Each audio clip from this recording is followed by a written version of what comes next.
Hello everyone, I am Dr. Sanchila Talukdar. So I am a gynecologist.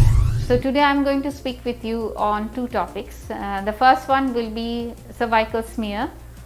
This awareness needs to be there in every female who are sexually active all over the world.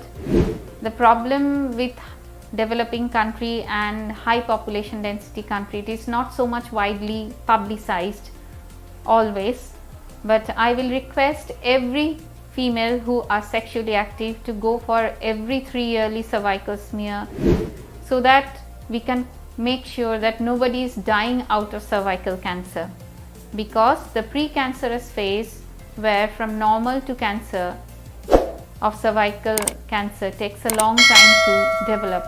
So that's the main advantage of going for a regular cervical smear. I'm a certified colposcopist from BSCCP in UK. So I have seen in my last 12 years of experience in London and in Dublin very few cervical cancer cases. So this is my main message to everyone, that you should go for cervical smear regularly every 3 years if you have no problem in between. And if you have any abnormality in the smear, please consult a specialist.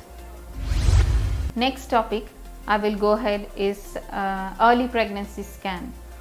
So first 12 weeks of pregnancy is the most crucial phase to make sure that no mother is dying of ectopic pregnancy. So early diagnosis and making sure that you don't miss out the symptom is very important. So whenever a mother comes in early pregnancy with pain and bleeding, even if they say that, oh, I had regular cycle or delayed cycle, it's always necessary to do a urine pregnancy test and an ultrasound. If you find none of these are suggestive of a woman being pregnant, so please do a serum beta HCG, that's a blood test, so that we know whether there is any level of pregnancy hormone in the body, because all the time the urine pregnancy test may not show that a woman is pregnant, but the blood test will show whether there is any circulating pregnancy hormone in the body. So in these situations we should advise them to go for a transvaginal ultrasound, which will help us to corroborate with the pregnancy hormone beta HCG whether there is any pregnancy outside the uterus, whether there is any symptoms of ectopic. So vaginal examination is very important in these cases to make sure there is no pain while we do the examination, which in medicine we call it cervical excitation. In these way we can make sure and diagnose early ectopic pregnancy, and they can go for laparoscopic management or medical management if they don't have any pain or any sign of bleeding in the abdomen.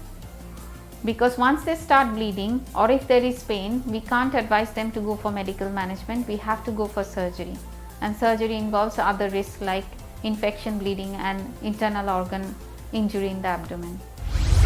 So early pregnancy scan is very important, and not to ignore a woman who are having pain in the abdomen and bleeding as well, even though they say that my pregnancy test is negative, could I be still pregnant?